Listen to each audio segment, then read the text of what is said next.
नमस्कार दोस्तों, आपका स्वागत करता हूं आप ही के यूट्यूब चैनल में। वीडियो को स्टार्ट करने से पहले आप सभी से रिक्वेस्ट करूंगा, अगर अभी तक आपने चैनल को सब्सक्राइब नहीं किया तो it's request to all of you, please channel को सब्सक्राइब कीजिए। वीडियो को लाइक कीजिए, शेयर कीजिए एज मच एज पॉसिबल, ताकि ज़्यादा से ज़्यादा लोगों तक ये वीडियो पहुंच सके।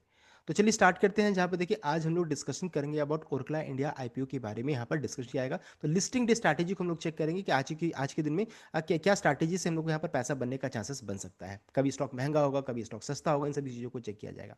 तो चलिए स्टार्ट करते हैं। यहाँ पे सबसे पहला चीज़ है कि इशू का प्राइस बैंड हम लोगों ने चेक किया था पहले, 730 रुपये प्रति शेयर का, 730 रुपीज़ पर शेयर का इशू का प्राइस है। एम्प्लॉय डिस्काउंट ध्यान दीजिएगा, 69 रुपीज़ का फिक्स किया गया है, फेस वैल्यू 1 का यहाँ पर है। अब आगे बढ़ते हैं। यहाँ पर आज ये दिन इंपॉर्टेंट इसलिए है बिकॉज आज ये शेयर लिस्टिंग के लिए जा रही है। 6 नवंबर को, 6 नवंबर को आज ये शेयर लिस्टिंग होता हुआ दिखेगा। कब? तो 10 बजे के अराउंड में ये लिस्टिंग होगा। अभी स्पेशल प्री ओपन सेशन चल रहा है, देख सकते हैं। इस कारण से चेक कीजिएगा तो कभी इसमें लगभग 25% का गिरावट दिखेगा, कभी 30% का, कभी आपको देख सकते हैं यहाँ पर 700 का प्राइस दिखेगा। तो अभी करंटली चेक कीजिएगा तो स्पेशल प्री ओपन सेशन चल रहा है। नॉर्मल ट्रेडिंग इसमें 10 बजे के अराउंड में स्टार्ट होगा, देख सकते हैं। फिर उसके बाद चेक कीजिएगा तो लगभग 4% गिरावट है। तो यहाँ पर ऐसा लग रहा है कि लोगों को बहुत ज़्यादा नुकसान होगा, लेकिन अभी देखिए कुछ भी कहना मुश्किल है। स्पेशल प्री ओपन सेशन है, 10 बजे के अराउंड में आपको पता चलेगा कि किस भाव में लिस्टिंग होता हुआ दिखेगा ये शेयर। अब है साथ साथ जीएमपी करंटली आज के दिन में क्या दिखा रहा है। तो देखिए लिस्टिंग होने का चांसेस कहां पर बन रहा है, तो लगभग 800 के भाव में लिस्टिंग हो सकता है, 796 से 800 के रेंज में, यानी कि लगभग 9% का रिटर्न। एक लॉट में लगभग 1320 का प्रॉफिट यहाँ पर बनने का चांसेस है, ये अनुमान लगाया जा रहा है। तो एक्सपेक्ट कर सकते हैं कि इस भाव में लिस्टिंग हो सकता है। 730 का इश्यू प्राइस है, जीएमपी को जोड़ दीजिएगा तो 66 का है। तो देखिए 10% का रिटर्न यहाँ पर करंटली मिलने का चांसेस है। तो जब भी नुकसान दिख रहा हो सकता है कि नुकसान ना हो, इस चीज़ को ध्यान दीजिएगा, बिकॉज इस आईपीओ को ठीक ठाक सा रेस्पॉन्स मिला है। अब है इंपॉर्टेंट चीज़ ध्यान दीजिएगा कि इस टाइम को जरूर ध्यान दीजिएगा। मान लीजिए आपको लग रहा है कि नहीं, मुझे अगर मैं यहाँ से एग्जिट कर लेता तो ज़्यादा अच्छा रहता, तो 9 AM से लेकर के 9:35 AM तक आपके पास टाइम है। आप जो रहता है ऑर्डर प्लेस कर सकते हैं। फिर उसके बाद फिर 9:35 से 9:45 के बीच में ऑर्डर प्लेस करने या मॉडिफाई करने का जो चांसेस जो बनता है ना, आप उसको फिर आप उसमें कुछ नहीं कर पाइएगा, फिर से अपने आप बंद हो जाएगा विंडो, फिर वो स्टॉप हो जाएगा। एंड उसके बाद फिर 10 बजे फिर डायरेक्टली इसमें आप इसमें ट्रेडिंग कर पाइएगा। इस चीज़ को ध्यान दीजिएगा, देख सकते हैं पूरा टाइमिंग के साथ मैंने यहाँ पर लगा दिया। आप उसको यहाँ पर चेक कर सकते हैं, ये बहुत इंपॉर्टेंट है कि कब उसको मॉडिफाई कर सकते हैं, कैंसिल कर सकते हैं। ये पूरा टाइमिंग के साथ आप उसको चेक कर सकते हैं। अब आते हैं लिस्टिंग स्ट्रैटेजी पे।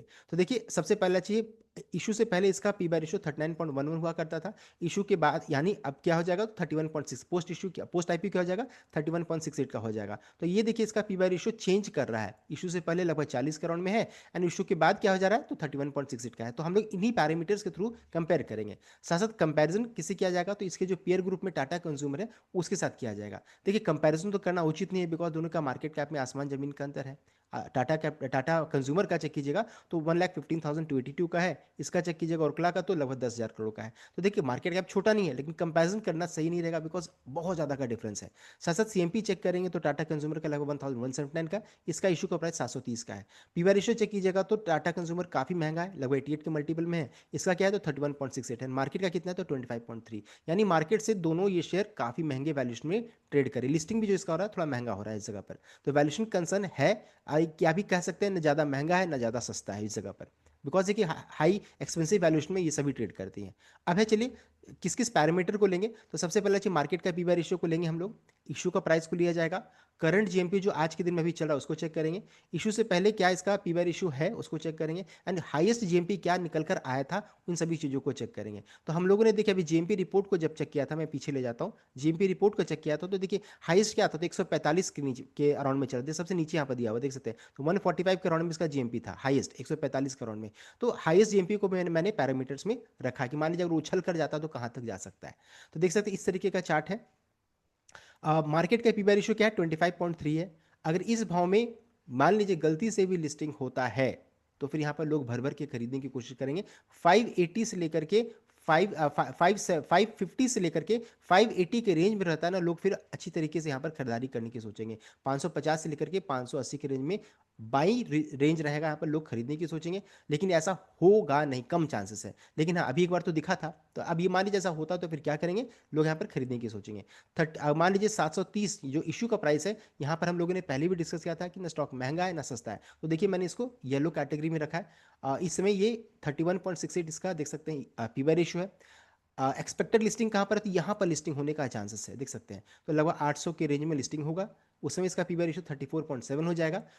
कितना जीएमपी हम लोगों ने चेक किया, इस रेंज में जीएमपी 9% का रिटर्न बन रहा है। अब है कहाँ तक और जा सकता है, तो देखिए 829 830 का भाव भी जा सकता है। यहाँ पर देखिए जीएमपी 99 का, जीएमपी नहीं, इतना रिटर्न्स आ जाएंगे, 12% का रिटर्न आएगा, उसमें इसका पीबी रेशियो 36 रहेगा। साथ साथ हाईएस्ट जीएमपी, जो सबसे ज्यादा जीएमपी कब था, तो हम लोगों ने चेक किया था 145 का जीएमपी था, उस समय इसका भाव क्या रहेगा, तो 875 का, पीबी रेशियो 38 का रहेगा।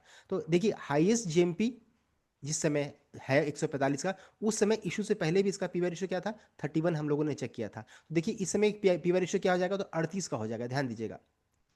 तो इशू से पहले जो था पीवी रेशियो 39 के अराउंड में, उसी को इस समय भी मैच कर रहा है, हाईएस्ट जीएमपी को मैच कर रहा है। तो अगर मान लीजिए तेजी बनती है, तो इस जगह पर जाते जाते प्रॉफिट बुकिंग आपको थोड़ा देखने को मिल सकता है, ये रेंज में प्रॉफिट बुकिंग आएगा, बिकॉज रिटर्न्स भी लगभग 18 से 20% का आ जा रहा है, प्रॉफिट भी बन रहा है, साथ साथ जो इशू से पहले जो पीबी रेशियो उसको मैच करेगा, हाईएस्ट जीएमपी था उसको मैच करेगा, तो ये आपका प्रॉफिट बुकिंग जो जोन रहेगा। इधर जाते जाते देखिए स्टॉक महंगा होते चला जा रहा है, एंड देखिए टाटा कंज्यूमर का वैल्यूएशन को मैच करना मुश्किल है, बिकॉज टाटा कंज्यूमर 88 के मल्टीपल ट्रेड कर रही है, और तो ये अगर मान लीजिए इतना अभी तो तुरंत में नहीं दिख रहा है, उस समय क्या हो जाएगा, तो 156% का रिटर्न आने लगेगा। तो ये थोड़ी दिक्कत वाली चीज़ है, यहाँ तक का पॉइंट हम लोगों को दिख रहा है कि लगभग यहाँ तक जाने का चांसेस है। प्रॉफिट मान लीजिए बहुत तेजी बनती है, तो ये जोन में जाते जाते प्रॉफिट बुकिंग आपको देखने को इस जोन में जाते जाते आपको प्रॉफिट बुकिंग दिखने लगेगा, बिकॉज स्टॉक थोड़ा फिर ज़्यादा महंगा होने लगेगा। तो देखिए ये हो गया लिस्टिंग स्ट्रैटेजी, मैंने आपको बता दिया, इस रेंज में बाइंग होगा, इस रेंज में जाते जाते आपको प्रॉफिट बुकिंग आपको देखने को मिलने लगेगा। तो ये हम लोगों ने लिस्टिंग स्ट्रैटेजी को भी चेक कर लिया। तो आई होप आपको वीडियो लाइक कीजिए, शेयर कीजिएगा, चैनल को सब्सक्राइब कीजिएगा। Thank you.